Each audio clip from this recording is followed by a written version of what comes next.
Assalamualaikum warahmatullahi wabarakatuh. Perkenalkan, nama saya Ria Eka Prasetyaningrum. Saya mahasiswi program studi Syariah dan Hukum, Prodi Hukum Tata Negara kelas C. Di sini saya akan sedikit mengulas salah satu perkara yang saya ambil, yaitu korupsi dana bansos Kemensos pada tahun 2020. Baik, yang pertama saya akan membahas kasus pada tahun 2020 yang di tengah pandemi COVID-19 tersebut pada tahun yang lalu. Di sini adanya Juliari Batubara yang saat itu menjabat sebagai Menteri Sosial yang terlibat dalam skandal korupsi yang melibatkan penyalahgunaan dana bansos.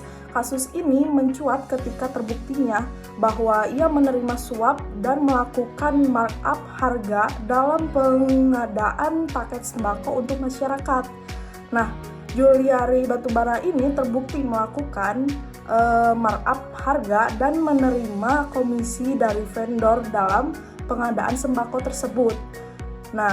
Di sini juga menunjukkan kegagalan dalam sistem pengawasan internal pemerintahan, yang mana di sini kita akan menganalisis kasus perkara ini dengan menggunakan teori analisis SWOT. Yang pertama adanya kekuatan atau strength. Di sini terdapat pada Undang-Undang Nomor 30 Tahun 2014 tentang Administrasi Pemerintahan adanya mekanisme pengawasan eksternal oleh Badan Pemeriksaan Keuangan dan KPK atau yang sering disebut juga Komisi Pemberantasan Korupsi.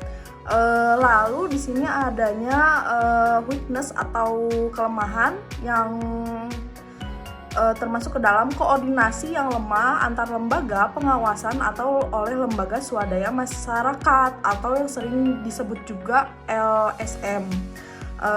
Lalu sanksi administratif yang tidak efektif, budaya laporan fiktif dalam pengadaan barang tersebut. Yang selanjutnya adanya peluang atau opportunities, pemanfaatan sistem procurement terintegrasi atau yang sering disebut juga sebagai sistem pengadaan barang dan jasa secara elektronik yang mengintegrasikan berbagai tahap proses pengadaan, mulai dari pengajuan kebutuhan, pencarian pemasukan, adanya negosiasi hingga pembayaran dalam satu platform digital.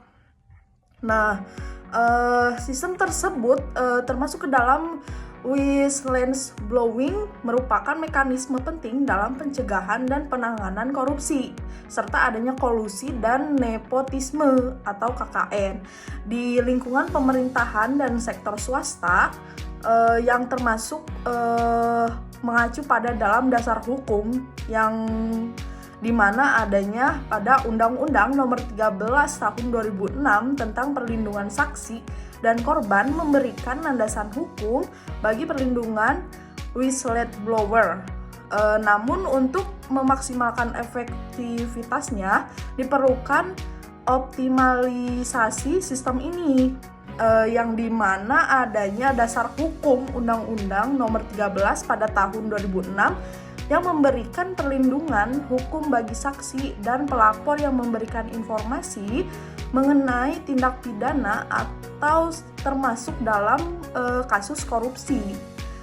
Lalu di sini adanya ancaman atau threats, di mana para mafia pengadaan barang pemerintah merupakan masalah serius yang harus ditangani secara komprehensif, yang dimana dengan menerapkan langkah-langkah pencegahan yang tepat, diharapkan praktik korupsi dalam pengadaan dapat diminimalisir, sehingga dana publik dapat digunakan dengan efisien dan efektif untuk kesejahteraan masyarakat. Serta adanya kolusi antara pejabat dan vendor dalam proyek strategis merupakan masalah yang serius yang memerlukan perhatian khusus. Dengan menerapkan langkah-langkah pencegahan yang efektif, diharapkan praktik korupsi ini dapat diminimalisir sehingga proyek strategis dapat berjalan dengan baik dan memberikan manfaat maksimal untuk dan bagi masyarakat tersebut. Lalu di sini adanya analisis berdasarkan Undang-Undang AAUPB yang dimana di dalamnya ada asas kepastian hukum, atau di dalam asas tersebut melalui penyelenggaraan pasal 17 Undang-Undang Nomor 30 Tahun 2014 yang terkait dengan larangan menerima imbalan dalam jabatan. Lalu di sini adanya asas kepatutan yang dimana penggunaan dana darurat pandemi untuk kepentingan pribadi bertentangan dengan prinsip kemanfaatan umum, yaitu bagi masyarakat itu sendiri. Nah, selanjutnya asas transparansi, tidak adanya audit terbuka terhadap proses seleksi vendor selama pandemi tersebut. Nah, di sini lalu adanya ke dalam kasus tersebut itu termasuk ke dalam bad governance. Kenapa bad governance? Karena pada kasus ini mencerminkan praktik pemerintahan yang buruk karena adanya penyelenggaraan sistematik terhadap asas nemo iudex in causa sua, atau kegagalan mekanisme check and balances internal kementerian, regulatory capture yang memfasilitasi praktik koruptif.